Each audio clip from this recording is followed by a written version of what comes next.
Shabbat Shalom a todos. Hoje nós estamos...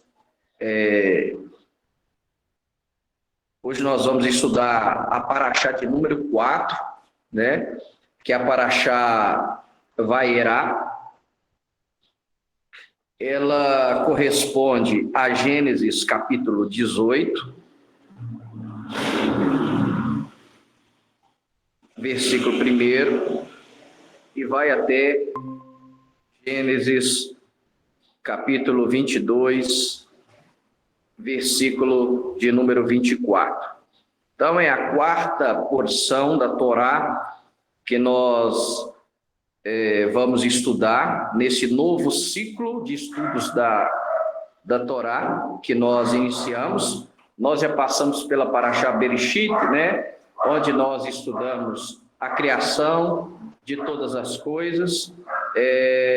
Depois nós entramos na Parashá Noa, onde nós estudamos a história de Noé, e nós tivemos e estudamos dois grandes eventos, né, que é o dilúvio e que é a Torre de Babel, né, a rebelião das nações, lideradas por Nimrod. Sábado passado nós estudamos a Parashá Lech Lechá, que significa saia para ti mesmo, né? Onde nós estudamos o chamado de Abraão, o Eterno chamando Abraão, e hoje nós entramos na Parashá Vayera, que dá continuidade na história de Abraão, o nosso pai na fé. Ele é o pai da fé, e estudamos aqui um pouco mais das suas características, das suas virtudes, e nos é introduzida nessa Parashá um novo personagem, que é Isaac, né, o seu filho, que também é nosso pai da fé, Isaac. Nós vamos estudar aí nessas Parashot os nossos pais da fé, que é Abraão, Isaac e Jacó, Abraão, Isaac e Jacó. E nós temos que aprender muito com esses patriarcas, como nós falamos anteriormente, porque esses patriarcas, o Eterno se identifica como o Deus deles, né? Quando nós lemos que quando o Eterno ele vai comissionar, chamar a Moisés, ele diz: eu sou o Deus de Abraão, eu sou o Deus de Isaac, eu sou o Deus de Jacó. Então, é de suma importância nós estudarmos a vida desses patriarcas, as suas virtudes, as suas qualidades, porque o próprio Deus se identifica como o Deus deles, né? E se nós servimos o Deus único, o Deus verdadeiro, consequentemente nós estamos servindo o Deus desses três ícones, desses três patriarcas. E hoje eu havia proposto, e nós vamos permitir no Eterno, discorrer sobre os 10 testes que Abraão foi submetido para ser chamado pai das nações, né? O pai da fé. Não foi à toa e nem aleatório que ele foi chamado. Ele, segundo o Talmud, ele passou por 10 testes. O Eterno testou ele 10 vezes. E nessa porção nós nos deparamos com os dois últimos testes dele. Mas nós vamos pegar desde o primeiro teste que Abraão teve até o último, que culmina aqui no capítulo 22 do livro de Gênesis, né, que é o sacrifício de Isaac. Muito importante na fé judaica e muito importante na fé bíblica. Amém? A Parashá, Gênesis capítulo 18, ela começa assim: e Adonai apareceu a Abraão junto aos carvalhos de Mamre, enquanto ele estava sentado à entrada da tenda no calor do dia. Irmãos, aqui nós temos mais uma aparição do Eterno a Abraão. O Eterno aparece para Abraão. Mais uma vez, o Eterno aparece para Abraão. E aqui eu quero lembrar os irmãos aquilo que nós estudamos na paraxá passada. Quanto mais você obedece ao Eterno, quanto mais você cumpre os mandamentos do Eterno, mais o seu nível de intimidade com Deus aumenta. Nós aprendemos na paraxá passada que o Eterno, ele chama Abraão e diz para ele: sai da tua terra, do meio da sua parentela, e vai para uma terra que eu vou te mostrar. E ele vai, e ele faz conforme o Senhor ordenou. E o que acontece logo em seguida? O Eterno se manifesta e aparece para ele.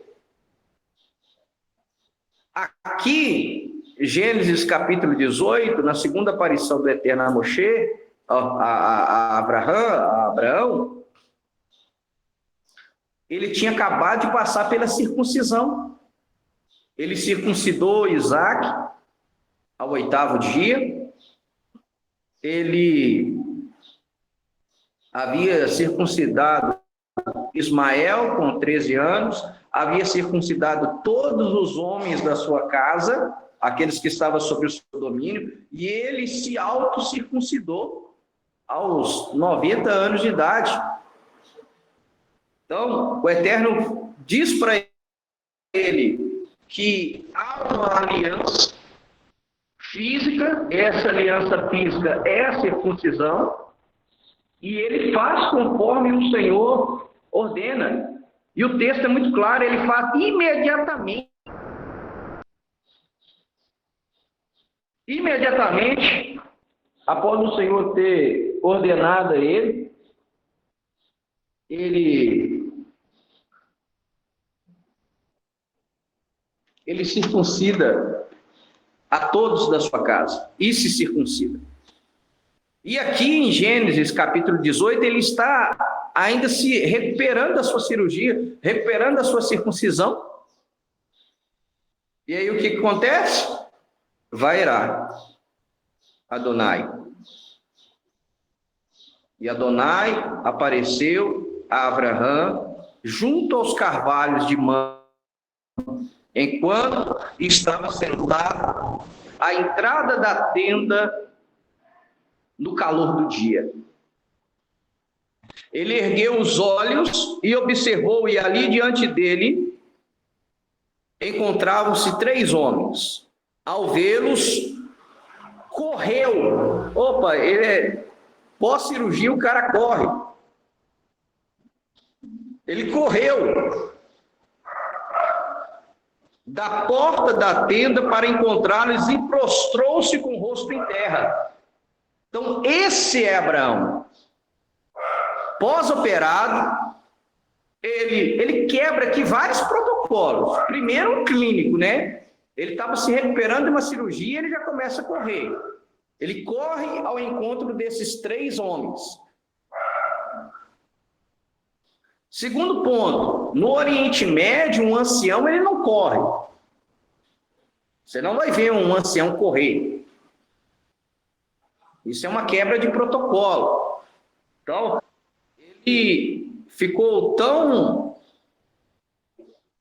entusiasmado que ele correu ao encontro daqueles 3 homens. Para quê? para hospedá-los, para recepcioná-los.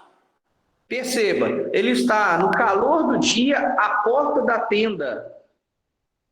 A tenda dos nômades, a tenda no Oriente Médio, o tecido que eles usam é super refrescante, então protege bem contra o calor escaldante do deserto.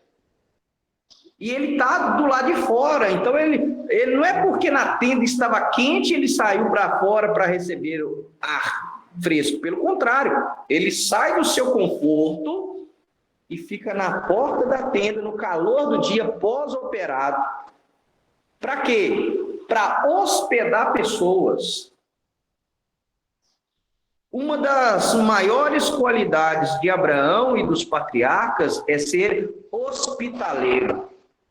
Dentro do judaísmo, esta é uma mitzvah importantíssima.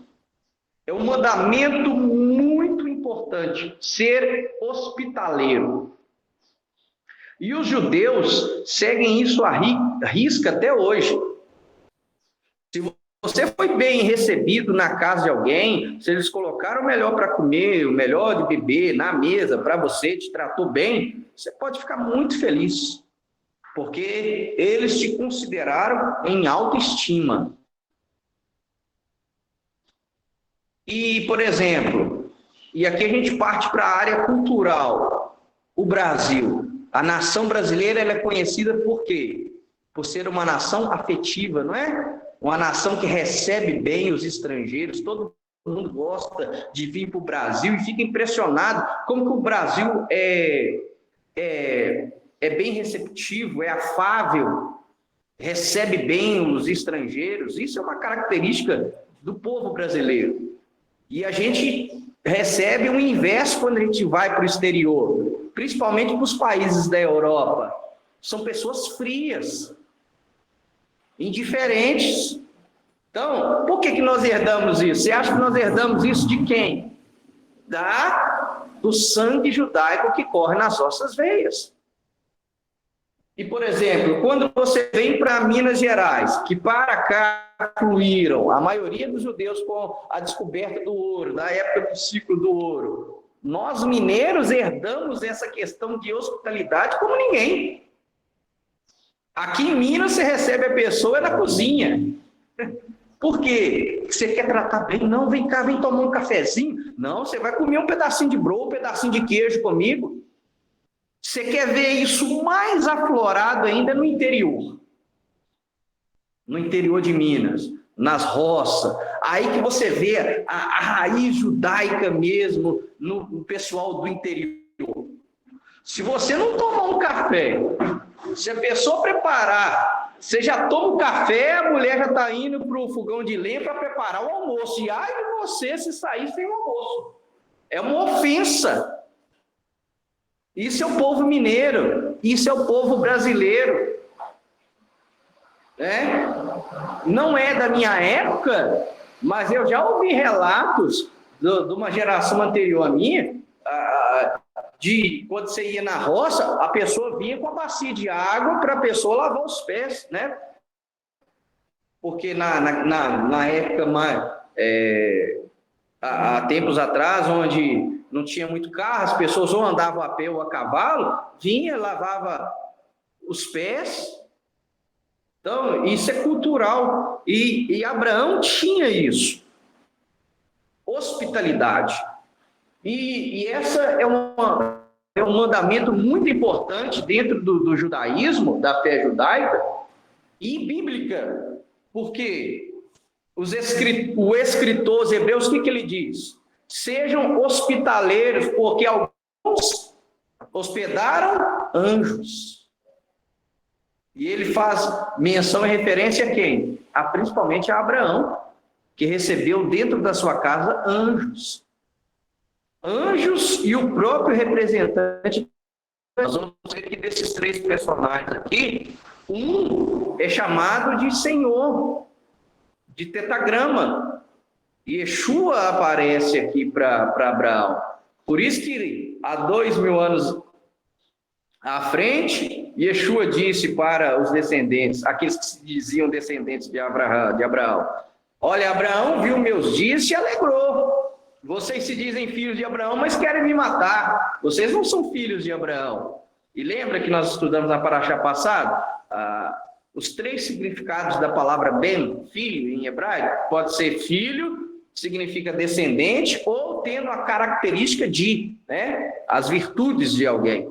Então, nesse sentido, Yeshua fala para os seus contemporâneos judeus: olha, vocês não são filhos de Abraão, porque se vocês de fato fossem filhos de Abraão, vocês não queriam me matar. Que Abraão nunca quis matar ninguém. Então, e aí quando você lê o capítulo 18 dessa paraxá, é impressionante. Ele pega o melhor do rebanho, o melhor da farinha, fala: Sara, pega o melhor da farinha, ele corre lá, pega o melhor do rebanho e prepara o melhor para os seus hóspedes. E ele implora para que eles não passassem sem comer, sem descansar, sem lavar os pés. Então, esse é o nosso patriarca, esse que é o nosso pai na fé. É esse tipo de pessoa que a gente tem que imitar, que a gente tem que ter como referência. Abraão era hospitaleiro. Nós estudamos na paraxá passada algumas virtudes dele. E essa aqui vale a pena ressaltar. Então, dada essa introdução, vamos estudar hoje sobre os 10 testes sobre os quais Abraão foi submetido para ser chamado de pai da fé. O primeiro teste, tome nota aí, o primeiro teste de Abraão foi ter que sair do seu país. Gênesis 12, de 1 a 4. Foi o Lech Lechá ali. O primeiro teste dele. O Eterno o chama e pede para ele sair. Gênesis 12. E Adonai disse a Abrão: saia de seu país, afaste de seus parentes e da casa de seu pai, e vá à terra que eu mostrarei a você. Então o Eterno manda ele sair do seu país, do meio dos seus parentes, para ir para um lugar incerto, exercer a fé. Deus manda e ele vai crendo na direção de Deus, na palavra de Deus. Isso mostra a fé de Abraão. Ele vai para um lugar incerto. E o que é isso? Ele demonstra fé. Ele demonstra que realmente ele acredita naquele que ele está crendo. Então, o primeiro teste dele, o Eterno chama e pede para ele sair do seu país. E ele passa no primeiro teste. Ele vai. Olha só o versículo 4. Então Abrão partiu como Adonai lhe disse. E Ló foi com ele. Abraão tinha 75 anos quando saiu de Harã. Primeiro teste. Segundo teste de Abraão. Fome em Canaã. Fome em Canaã. Segundo teste dele. Olha só, primeiro teste, ele sai para um lugar incerto. Ok. Aí ele chega no local que o Eterno falou para ele peregrinar, e o que acontece? Deus permite? Fome, escassez, situação difícil.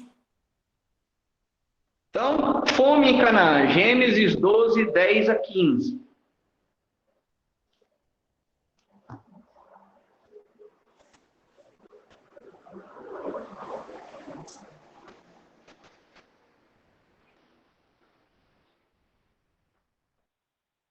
Olha o versículo 9 de Gênesis 12. Então Abraão seguiu viagem continuou em direção ao Negueb. Ali, entretanto, havia fome na terra. Por isso, Abrão desceu ao Egito e permaneceu ali, pois a fome era severa na terra. Ele não murmura. Ele poderia ter murmurado, mas eu estou seguindo a ordem de Deus, ou seja, para nós, né? Eu estou seguindo a direção de Deus e me sobrevém uma situação. Isso aqui ensina muito para nós. Isso aqui ensina muito. Não significa que nós estamos seguindo no caminho de Deus e que seguir a Deus, servir a Deus, significa ausência de sofrimento, de situação difícil. Não é. Ele acaba de passar no primeiro teste, ele chega na terra onde Deus mandou ele peregrinar e Deus envia fome e o texto bíblico diz que foi uma fome severa. Essa fome foi tão severa que fez ele o quê? Descer ao Egito. Descer ao Egito. E aí ele desce ao Egito, o que acontece? O povo egípcio não tinha ética, não tinha moral. Era um povo bárbaro. O que eles fazem? Roubam Sara. Sequestram Sara. Se o Eterno não intervém, ele teria sua esposa abusada sexualmente. A tragédia poderia ser pior. E o Eterno intervém e não permite que Faraó a desonre. Abraão aqui, quando ele desce ao Egito e pede para Sara dizer que é sua irmã,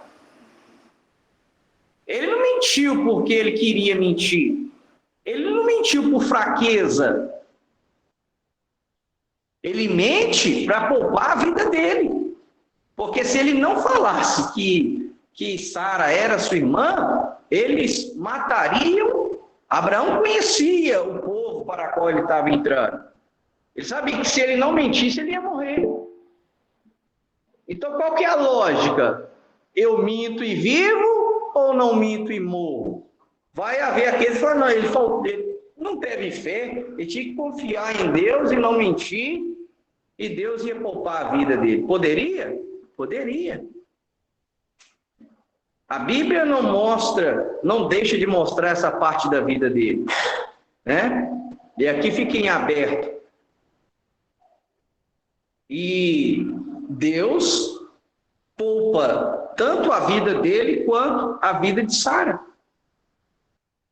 Deus intervém e não permite que o faraó deite com a sua esposa.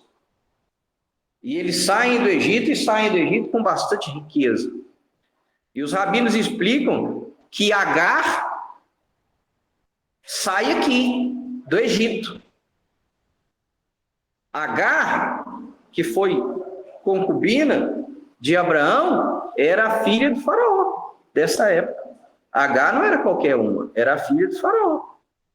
E ele ficou tão impressionado com Abraão e com Sara que, segundo a tradição judaica, despedem os dois com bastante riqueza e dão a sua própria filha, Agar, como concubina de Sara, falando, você merece ser concubina dessa grande mulher, a qual o próprio Deus interveio e não permitiu que eu deitasse com ela.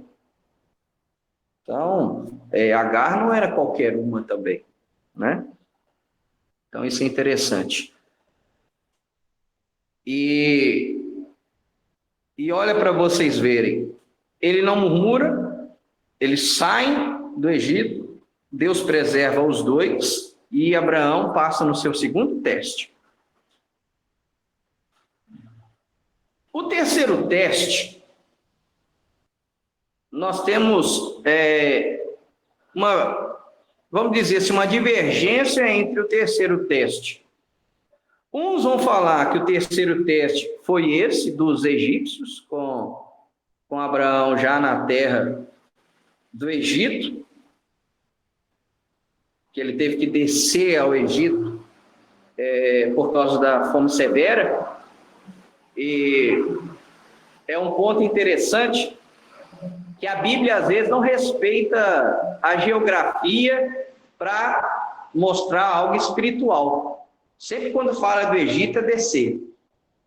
Porque quem vai no Egito desce espiritualmente. E você vai ver que todas as vezes que fala de Israel e de Jerusalém, principalmente de Jerusalém, é subir. Pode ser que geograficamente a pessoa está descendo, mas a Bíblia faz questão de colocar e subiu a Jerusalém. Ou seja, porque quem vai para Jerusalém se eleva espiritualmente.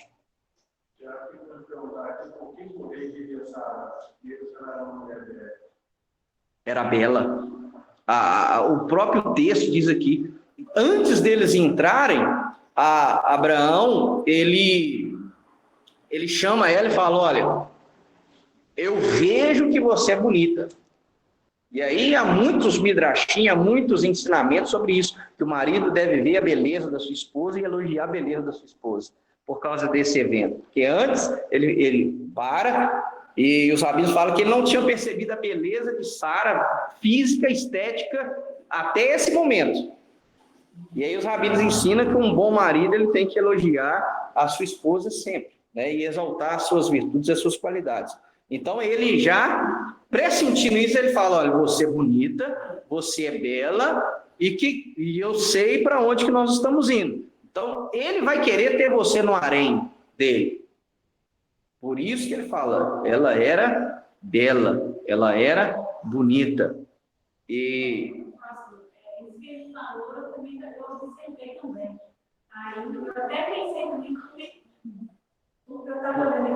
a idade dela.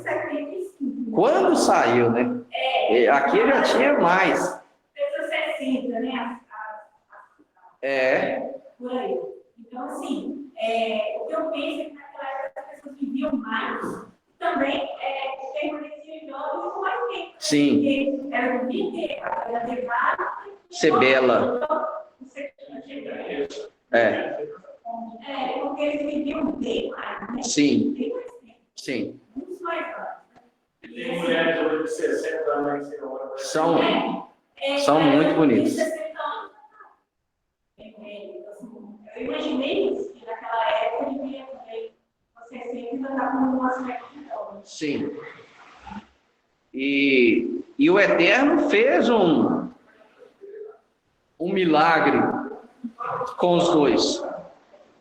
Em Gênesis 17, quando ele muda o nome e coloca a letra hebraica, uma das letras do tetagrama, a letra rei, no nome de Abraão e de Sara, que simboliza o Espírito Santo.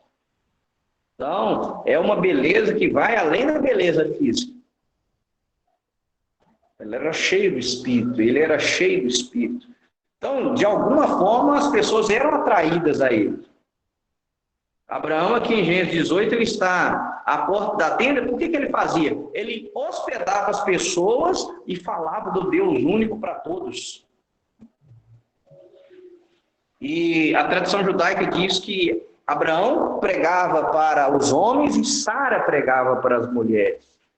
Então, eles sempre pregavam a fé do Deus único, o monoteísmo para as pessoas. As pessoas vinham passando de vários lugares, eles hospedavam essas pessoas justamente para falar da fé do Deus único para eles. Então, era uma beleza que ia além da beleza física, era o Espírito de Deus que habitava dentro deles. Mas boa pergunta.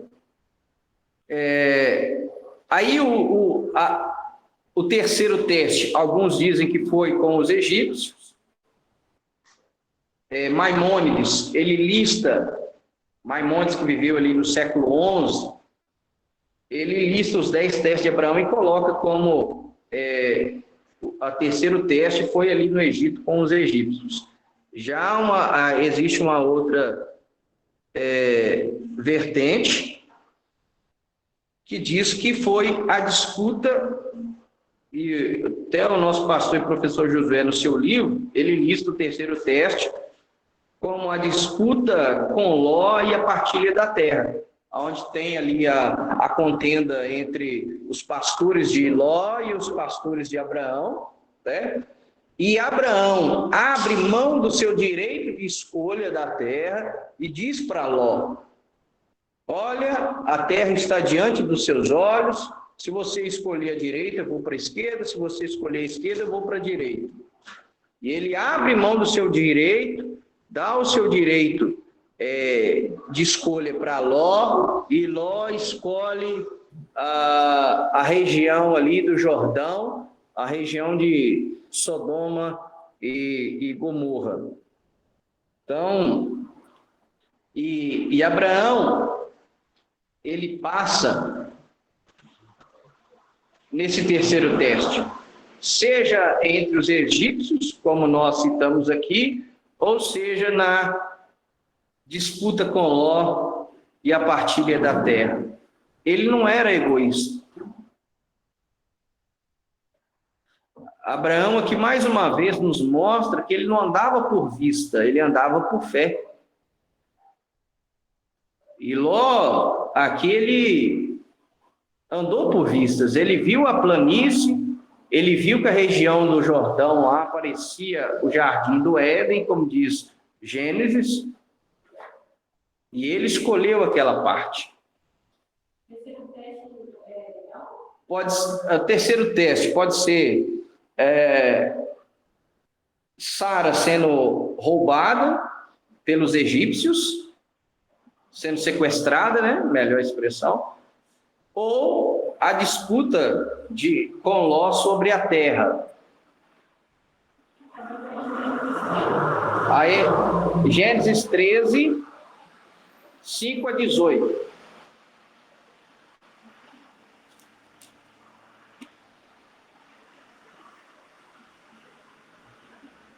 Gênesis 13 vai falar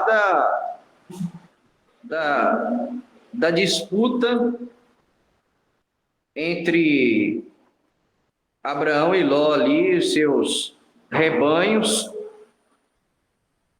e sobre o sequestro de Sara, está em Gênesis 12. A partir do 11. Gênesis 12, 11.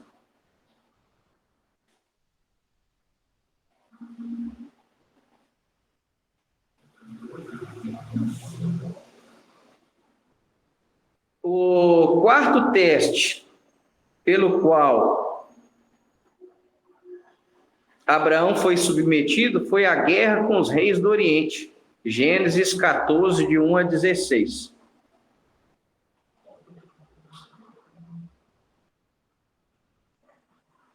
E ele guerreou contra esses reis com apenas 318 soldados, hein? Gênesis 14, 1 a 16.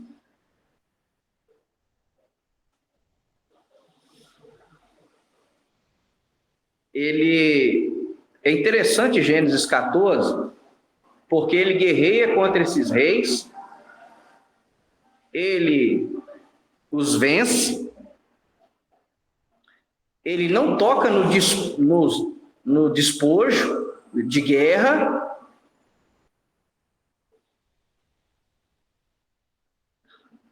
e ele guerreia justamente para salvar o seu sobrinho Ló, que havia sido sequestrado.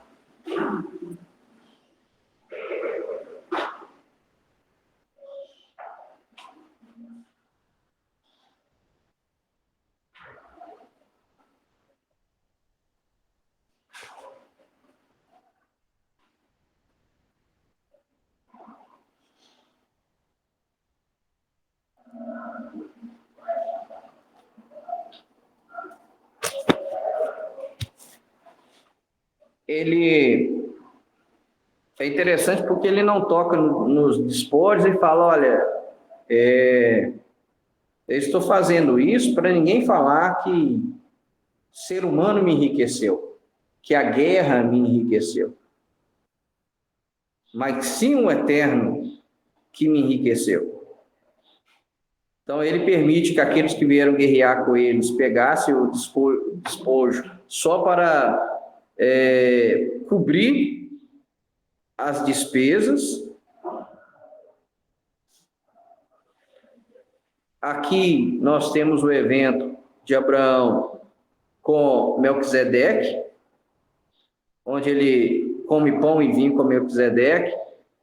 Melquisedeque o abençoa, ele dá o dízimo de tudo a Melquisedeque. E aí o versículo 21 diz assim: o rei de Sodoma disse a Abraão: dê-me as pessoas e fique com os bens para você. Entretanto, Abraão respondeu ao rei de Sodoma: levanto minha mão em juramento a Adonai, El Elyon, Criador do céu e terra. Eu não pegarei nem mesmo um fio ou uma correia de sandália de nada do que é seu, para que você não diga: eu tornei Abraão rico.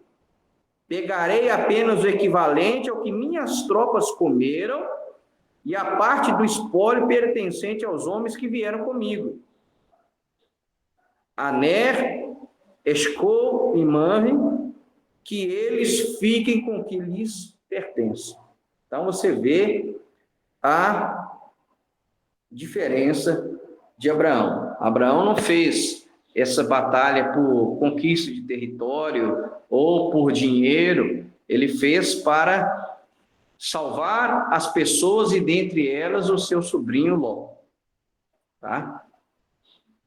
E ele, nessa batalha, ele reconhece o favor de Deus e dá o dízimo de tudo. É o que nós temos aqui.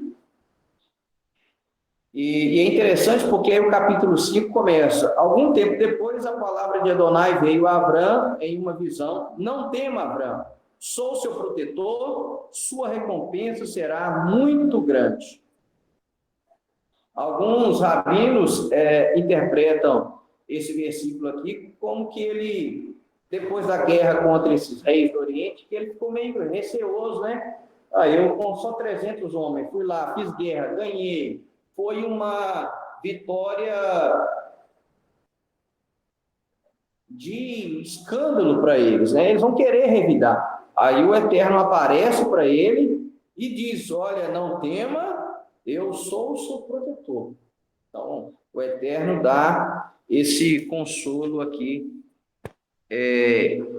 a Abraão. Quinto teste em que Abraão foi submetido. Aqui nós temos duas vertentes também do quinto teste. Maimônides diz que o teste dele foi pegar Agar como esposa.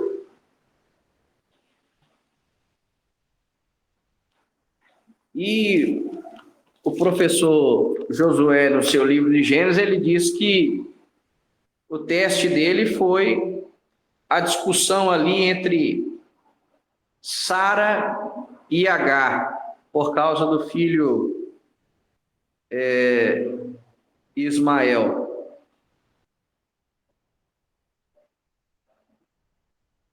O que acontece? Gênesis capítulo 16.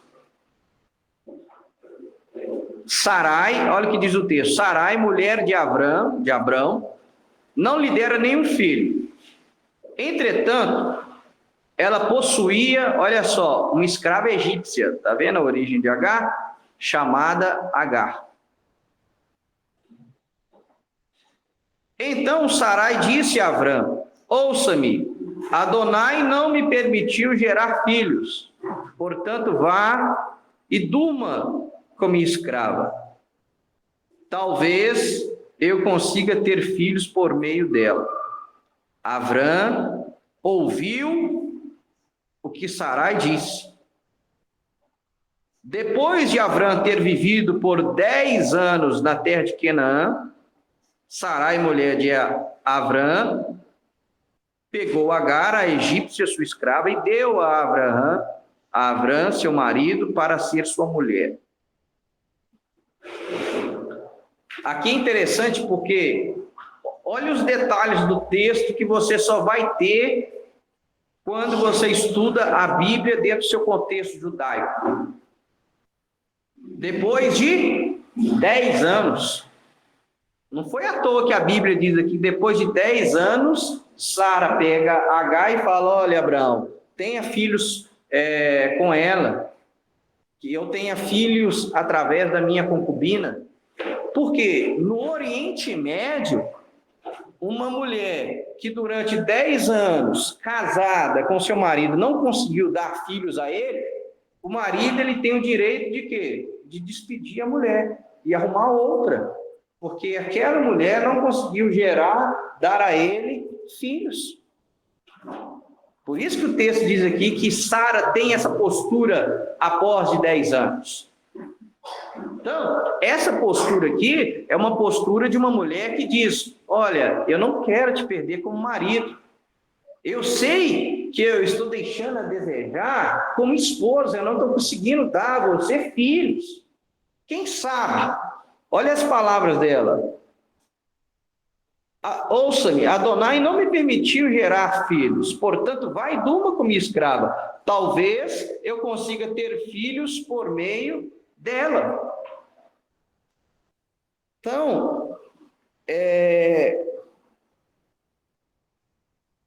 após 10 anos, acontece, e ele ouve a voz de Sara. Só que nesse inteirinho aí, nós sabemos que aí Agar engravidou, começou Agar começou a desprezar a Sara, né? Aí a tradição judaica diz, mas ela não é tão espiritual, por que ela não conseguiu dar filhos a Abraão? E eu consegui dar filhos a ela. Então, houve esse impasse ali dentro do lar. E aí, este foi um dos testes a qual Abraão foi submetido e ele passa nesse teste. E é importante pontuar também que em momento algum Abraão foi indiferente com o filho. Tanto que em Gênesis 17, quando o Eterno aparece para ele, ele diz, Senhor, que Ismael esteja na sua presença. Ele pede para que Ismael fique firme nos caminhos do Senhor. Então, independente de quem fosse a mãe, Abraão foi um pai que sempre se preocupou com a vida espiritual de seus filhos. Tá? E nós vemos aqui que em tudo isso o Eterno estava controlando. Tanto que quando Agar foge para o deserto grávida de Ismael, o anjo aparece para ela e fala, volta para sua senhora. Olha só.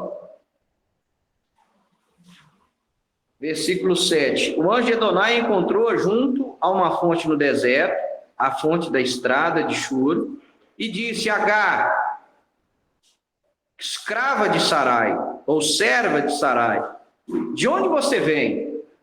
E aonde vai? Ela respondeu, estou fugindo de Sarai, minha senhora. O anjo de Adonai disse a ela, volte para sua senhora, submeta-se à autoridade dela. O anjo de Adonai disse a ela, aumentarei muito seus descendentes. Eles serão tantos que você não poderá contá-los. O anjo de Adonai disse a ela, veja, você está grávida e dará à luz um filho. Você deverá dar-lhe o nome de Ismael. Deus presta atenção, que significa o nome. Pois Adonai prestou atenção à sua miséria. Ele será um homem semelhante a um jumento selvagem. Sua mão será contra todos e a mão de todos será contra ele. E viverá em animosidade contra todos os seus parentes. Então, o Eterno interviu aqui nessa questão e ela volta para casa e dá à luz a Ismael. E Abraão tinha 86 anos quando Agar deu à luz a Ismael. Amém? O sexto teste, e aí nós temos consenso. O sexto teste de Abraão foi Gênesis 17, 10 a 13. A prova da circuncisão. Sexto teste foi a prova da circuncisão.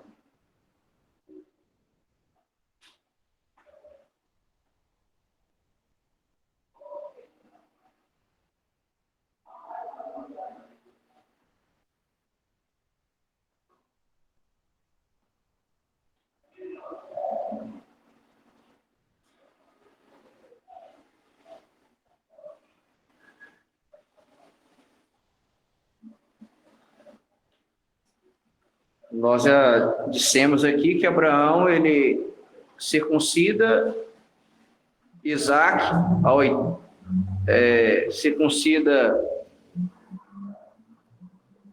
se auto-circuncida com 90 anos, ele circuncida Ismael. Olha só. Versículo 23. Abraão pegou Ismael, seu filho, todos os escravos nascidos em sua casa e todos os adquiridos com seu dinheiro, todos os homens da casa de Abraão, e circuncidou-lhes a carne do prepúcio no mesmo dia, como Deus lhe dissera. Esse versículo aqui é muito importante. Circuncidou-lhes a carne do prepúcio no mesmo dia, como Deus lhe dissera. Abraão não demorava a obedecer a Deus. Deus falou, ele agia. Ele fez no mesmo dia. Ele não postergou o mandato de Deus, a ordem de Deus, o mandamento de Deus. Deus falou, olha, a minha aliança com você vai ser a circuncisão. No mesmo dia, ele circuncidou Ismael e todos os seus servos e circuncidou a si mesmo. Tá? E lá na frente ele vai circuncidar Isaac, né? Ao 8º dia. No 8º dia, conforme o mandamento do Senhor. Então, o mandamento da circuncisão do 8º dia, ela acontece com Isaac. Sétimo teste. Ló em perigo. Agora não foi o sequestro dos reis, agora foi a destruição de Sodoma e Gomorra. Gênesis 19, 15, ou Gênesis 18, 20.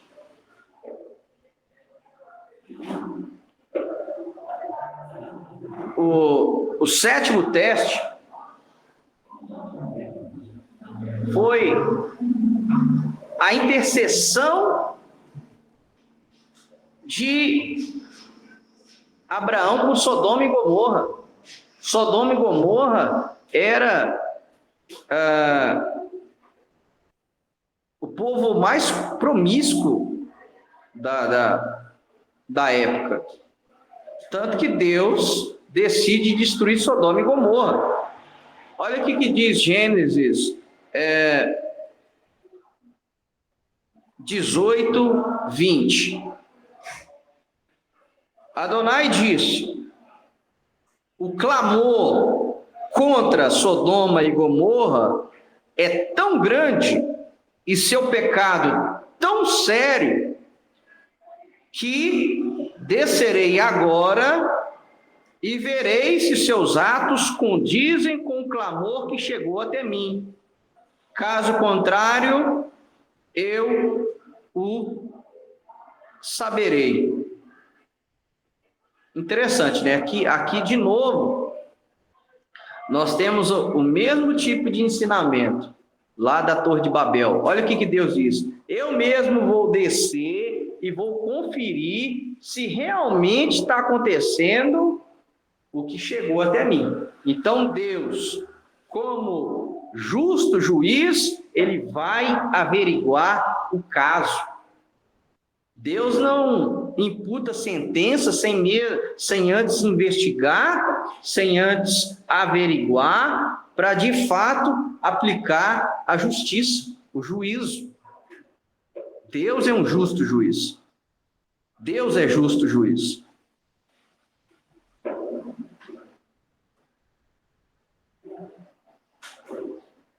Então ele diz isso, né? E aí o texto continua. Os homens partiram dali e seguiram em direção a Sodoma. Mas Abraão permaneceu na presença de Adonai. Abraão aproximou-se e disse: Tu destruirás o justo com o ímpio? Talvez haja 50 justos na cidade. Destruirás completamente o local e não perdoarás por causa dos 50 justos que se encontram ali? Longe de ti fazeres isso, matares os justos com os ímpios, de modo que os justos e os ímpios sejam tratados de forma idêntica. Longe de ti, não deve o juiz de toda a terra fazer o que é justo? Adonai disse: caso eu encontre em Sodoma 50 justos, perdoarei todo lugar por causa deles. Então, olha o diálogo que Abraão tinha com o Eterno por causa de Sodoma. E não foi só por causa de Ló, mas por causa dos justos que estavam ali. Então, Gênesis capítulo 18, eu vejo como que o Eterno era amigo de Abraão, e por isso que ele é chamado amigo de Deus. O próprio Eterno diz que ele não esconderia esse fato a Abraão.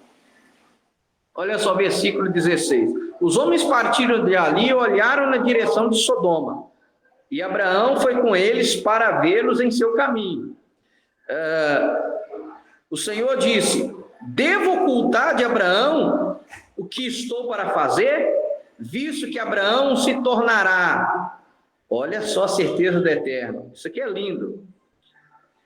Visto que Abraão se tornará com certeza uma nação grande e forte, e todas as nações da terra serão abençoadas por meio dele, pois eu me revelei a ele, para que ordene a seus filhos e a sua casa depois dele, que guardem o caminho de Adonai e façam o que é certo e justo, para que Adonai faça acontecer a Abraão o que lhe prometeu.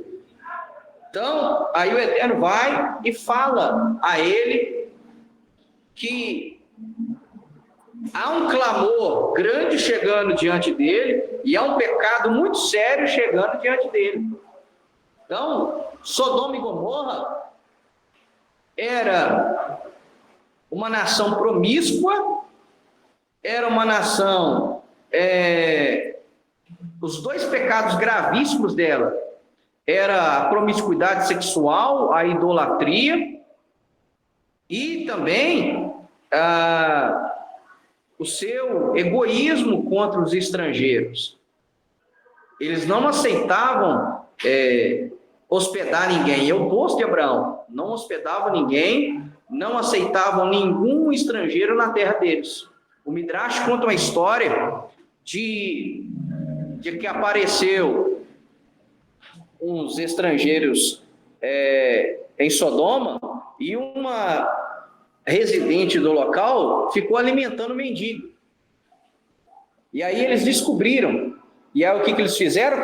Prenderam ela e passaram mel nela para que ela fosse morta a picadas de abelha, só porque ela alimentou o mendigo.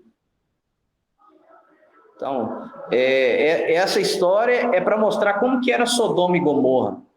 Por que Ló ficou doidinho quando os anjos falaram: não, nós vamos hospedar aqui na praça? Ele falou: não, de jeito nenhum, vocês vão hospedar aqui na praça não, vocês vão dormir aqui na praça não, vocês vão lá para casa, vou hospedar vocês lá em casa. E aí nós conhecemos relato bíblico que eles bateram lá, né? Nós estamos sabendo que você hospedou alguém dentro da sua casa aí, traz eles para fora, porque nós queremos conhecê-los, e esse conhecer é abusar sexualmente deles, né? E um fato importante que a tradição judaica explica, por que eles descobriram, né, que Ló havia hospedado aquelas pessoas. O Midrash diz que a mulher de Ló foi até o vizinho com o pretexto de buscar sal, por isso que ela se transformou em estátua de sal. Ela foi buscar sal na vizinha e falou: Ló está hospedando estrangeiro lá dentro da minha casa. E aí o furdunço começou. Então a tradição judaica explica por que Deus puniu ela por ser coluna de sal. O Eterno, ele age medida por medida, gente. O Eterno é justo juiz. Então não é à toa que ela se transformou em estátua de sal. Primeiro ponto foi o quê? Ela olhou para trás. Nós aprendemos na paraxá passada. Uma vez que você escolhe seguir o Eterno, você tem que ir até o final. Porque a Bíblia diz: Deus não tem prazer na alma daquele que segue a Ele e olha para trás, que retrocede. Põe a mão no arado e olha para trás. Tipo assim, será que vale a pena mesmo? O Eterno não tem prazer mais nessa alma desse tipo de pessoa, que retrocede, que não quer mais. Começou e já desistiu, né? E a mulher de Ló, nós sabemos muito bem que os anjos pegam todos eles, né? E para tirar eles de Sodoma e Gomorra por causa da destruição. E aí o que acontece?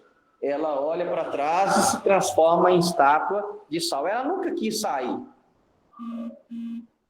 Tem gente que realmente ela nunca quis sair do mundo.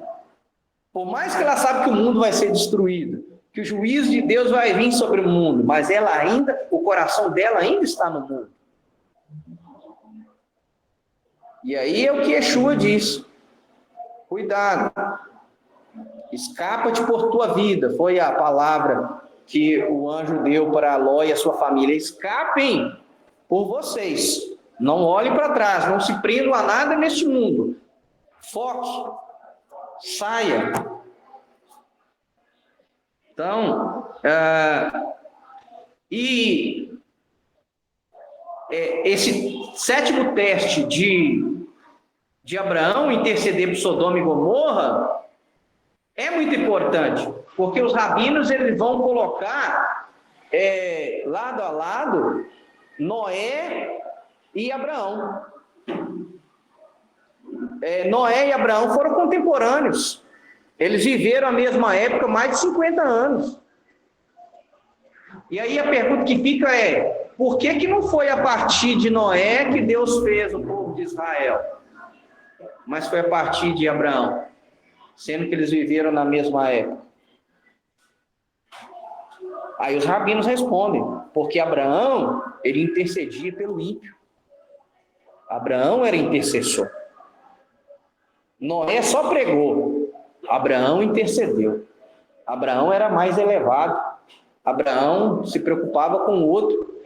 E para a gente ser filho de Abraão, a gente tem que ter esse mesmo espírito. Eu não posso ficar só olhando para o meu umbigo. Eu não posso só ficar preocupado comigo e com a minha casa. Eu tenho que preocupar com o outro. O outro está perecendo. O outro está sem salvação.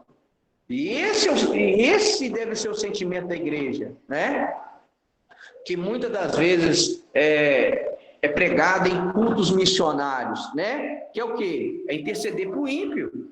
É não estar sossegado enquanto você sabe que existem pessoas boas que vão perecer. Olha para você ver Gênesis capítulo 18, como é que Abraão insistiu. Senhor, 50. Senhor, mas se não tiver 50, mas se tiver 45, mas se tiver 40, Senhor, por favor, mas se tiver 30, Senhor, vou insistir mais um pouquinho, e se tiver 20, Senhor, me permita só mais uma vez, e se tiver 10, poupa. E ali ele vai intercedendo a Deus por Sodoma e Gomorra. Tem que haver esse sentimento em nós. Tem que haver. Você tem que orar por Mariana. Você tem que orar por Minas, pelo Brasil. Você tem que orar pela sua casa, pela sua família. Você tem que ter esse tipo de sentimento que Abraão teve. Não é só ficar preocupando consigo próprio. Porque se você agir assim, você não está sendo filho de Abraão. Abraão se preocupava com os outros. Mas vamos avançar. O oitavo teste. O oitavo teste é bem similar a quando Sara foi sequestrada pelos egípcios. Agora o oitavo teste, Sara é sequestrada ou é tomada por Abimeleque. Gênesis 20.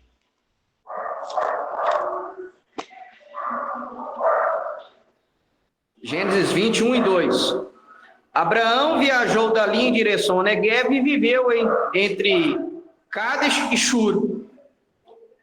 Enquanto vivia como estrangeiro em Gerar, Abraão dizia a respeito de Sara, sua mulher: ela é minha irmã. Por isso, Abimeleque, rei de Gerar, enviou gente e levou Sara. E aí, Deus intervém. Versículo 7. O Eterno aparece para o próprio rei e fala: devolva agora a mulher deste homem. Ele é um profeta. E orará por você para que viva. Então, o próprio Eterno aparece para ele, chama Abraão de profeta.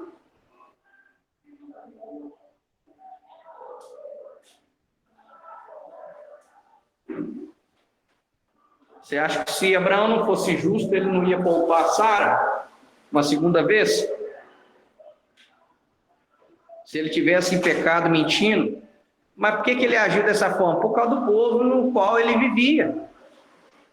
Ele vivia num povo degradado moralmente, espiritualmente.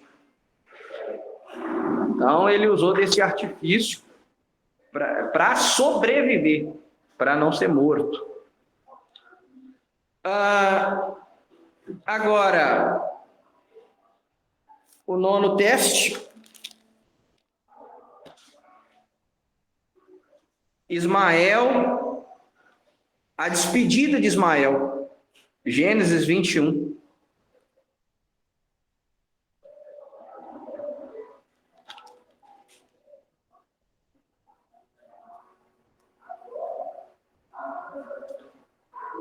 Gênesis 21, 8 diz assim.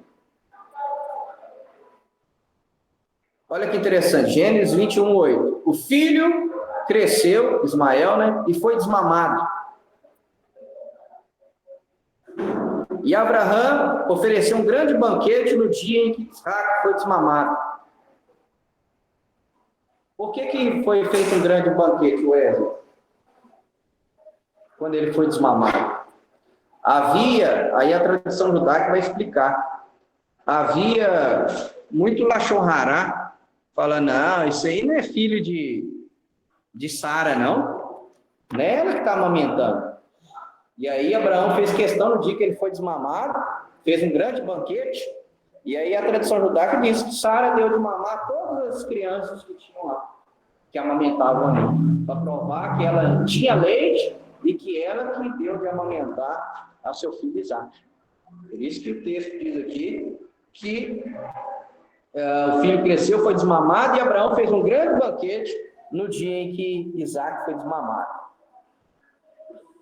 E aí, no versículo 9 diz assim: Sara, porém, viu o filho de Agar, a egípcia, a quem Agar dera a luz para Abraão, zombando de Isaac.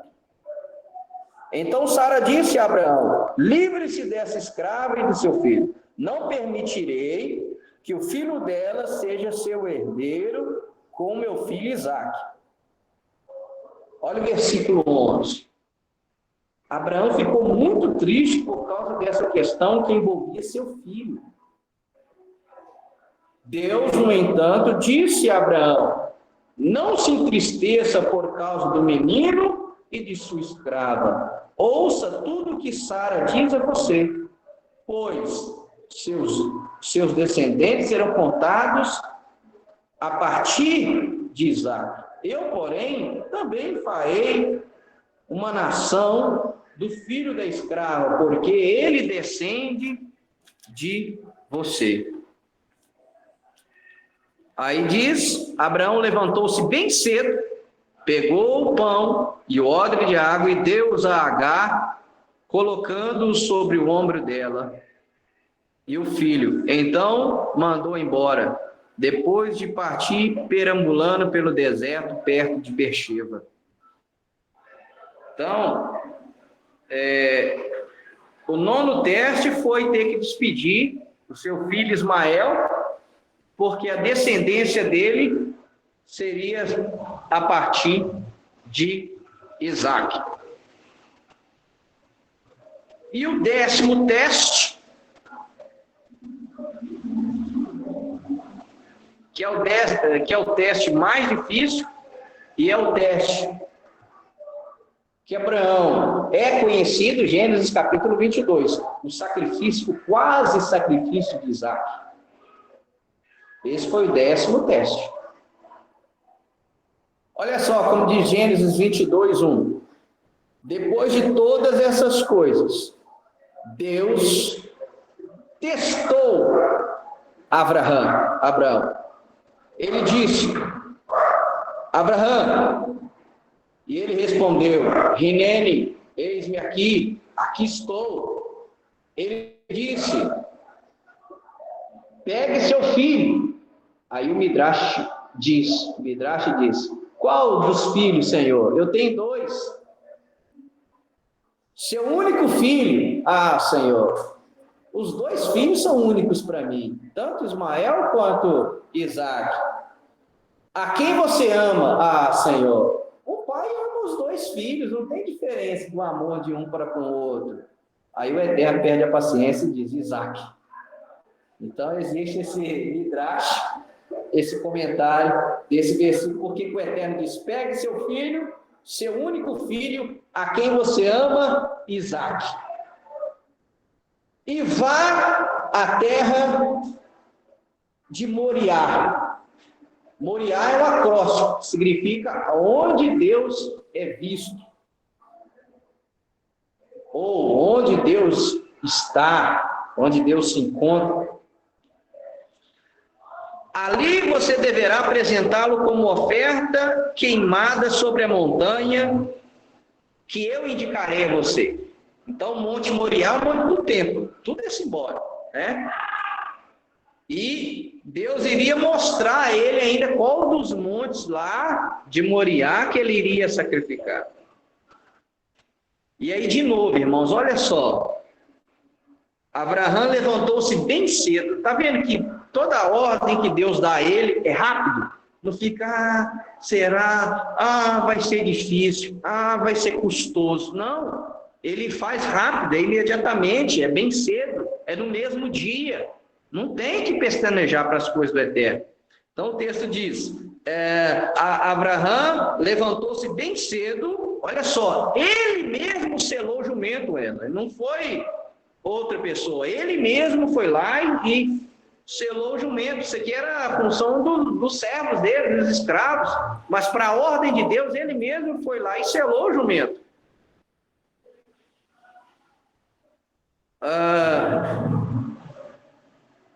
E levou dois de seus jovens com ele, além de Isaque, seu filho. Ele cortou a madeira para a oferta queimada e partiu em direção ao lugar que Deus tinha dito. No 3º dia, olha a importância, nada na Torá está por acaso, nada é à toa, a gente não pode perder os detalhes.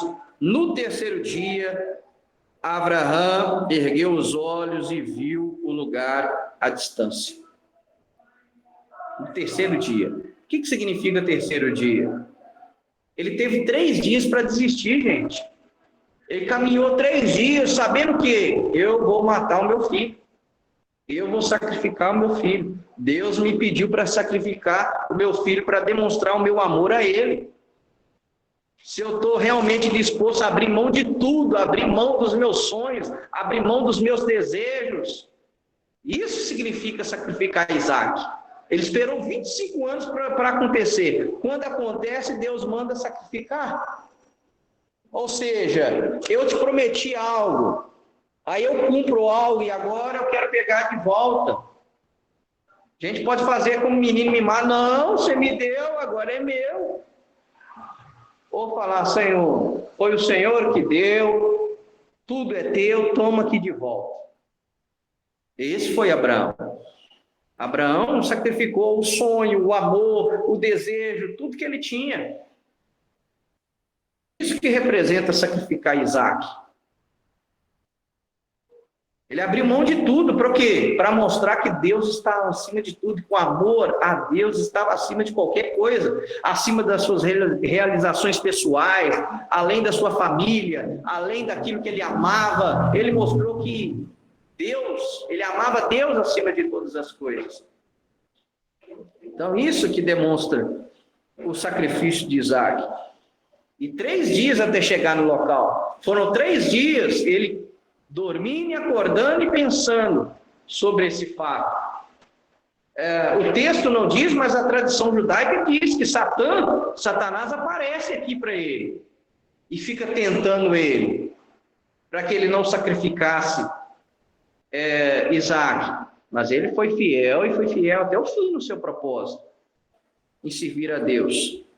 Aí, versículo 5. Esse texto é fantástico, né? Abraão disse aos jovens: permaneçam aqui com o jumento, eu e o menino. Iremos até lá, adoraremos e voltaremos até vocês. Olha a fé. Mesmo Deus falando que era para ele sacrificar Isaac, ele ainda diz: nós iremos, nós vamos adorar e nós vamos voltar. Eu vou voltar com Isaac.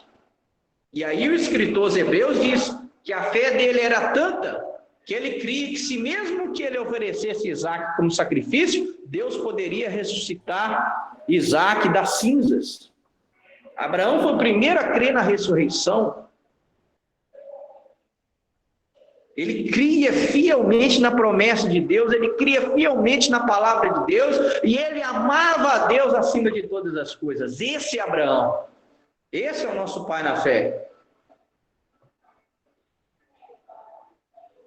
Esse aqui que deve ser a nossa referência. E não Calvínio, não Lutero, não Zwingli, não Jerônimo, não Inácio de Antioquia, não Irineu, não Eusébio de Cesareia, nenhum pai da igreja, Agostinho, nenhum deles, nenhum pai da reforma protestante. Meu pai na fé é Abraão, meu pai na fé é Isaac, meu pai na fé é Jacó. E eu tenho que aprender com esses homens e eu tenho que imitar as virtudes deles, porque senão eu não vou herdar o reino dos céus. Nós lemos Mateus capítulo 8. Quem que vai estar lá no céu, no reino de Deus, recepcionando os justos? É Abraão, Isaac e Jacó. Então, outro ponto importante, e aí a gente encerra. Deus, a arte que nós fizemos, ela tem um errinho nela. Eu achei que alguém ia questionar, mas passou batido. Depois você olha a arte do post lá. Isaac está com que idade lá? Está uma criancinha. Mas Isaac não era uma criancinha.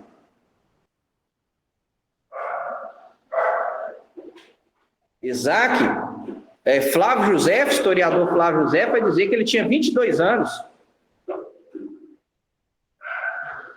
E alguns dizem que ele tinha 33 anos, a mesma idade de Yeshua. Ele sabia muito bem do que ele estava fazendo. Ele olhou e falou: pai, nós estamos vindo aqui sacrificar, né? Mas a lenha, o fogo, o cutelo, e cadê o sacrifício? E aí, na hora que Abraão diz, Deus proverá, ele fala, entendi. Sou eu, né? Sou eu o sacrifício. E em hebraico, esse evento aqui é um dos mais importantes da fé judaica. Ele é chamado de Akedah Yitzhak. Akedah Yitzhak significa a amarração de Isaac. Isaac aceitou ser amarrado. Ele aceitou ser sacrificado a Deus. É aquilo que eu sempre digo. Nós vamos trabalhar como pai, como mãe, se os nossos filhos não aceitarem se sacrificar como os nossos. Esse é o nosso legado. Por que Isaac aceitou ser sacrificado? Pô, se Deus pediu, está aqui no pescoço, pai. Pode matar. Pode me sacrificar. Deus quer isso? Que assim seja. Por quê? Porque Isaac viu o exemplo do pai.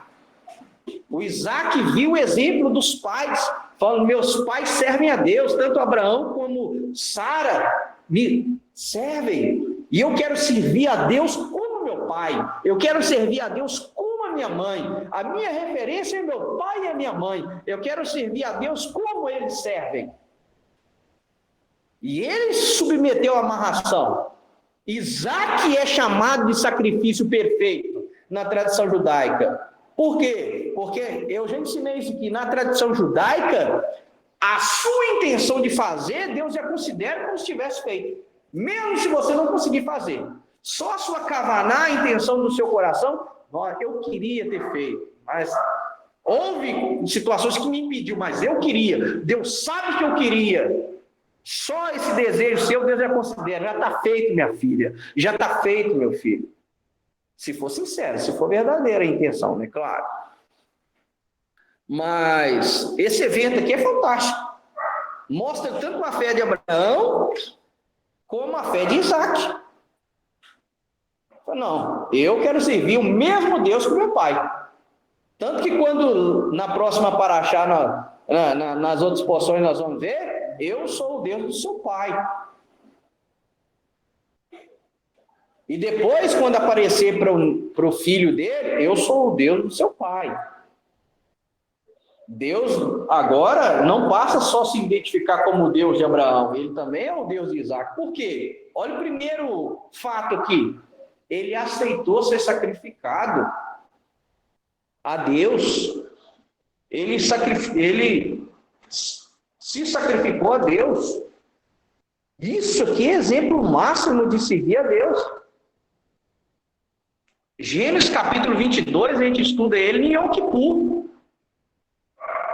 É muito importante Gênesis 22. A gente estuda, é um dos textos que são estudados nas festas. Gênesis 22. Ele está aceitando a se sacrificar a Deus. Deus espera isso de todos nós. Não só de Abraão, não só de Isaac, mas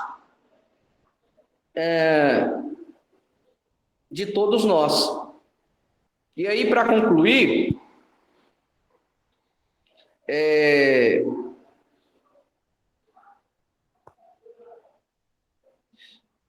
o versículo